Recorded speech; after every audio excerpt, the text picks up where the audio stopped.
Hi friends, తమలపాకుపై దీపాన్ని వెలిగించడం ద్వారా ఏర్పడే శుభ ఫలితాలేంటో తెలుసుకుంటే ఆశ్చర్యపోతారని ఆధ్యాత్మిక పండితులు చెబుతున్నారు.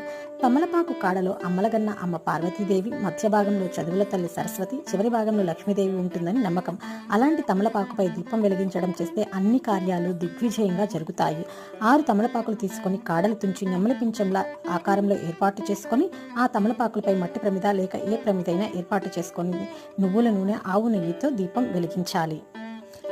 అలా వెలిగించాక తమలపాకు కాడలు, పచ్చ కర్పూరం, జవ్వాది పౌడర్ కొంచెం ఆ దీపంలో వేస్తే దాని నుండి వచ్చే వాసన పీలిస్తే కూడా ఆరోగ్యానికి మంచిదే. అంతేకాక మనం అనుకున్న కార్యాలు కూడా దిగ్విజయంగా జరుగుతాయి.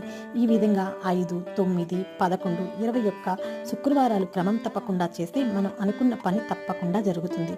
మీ iSmart Surendra blogs. Like, share, subscribe.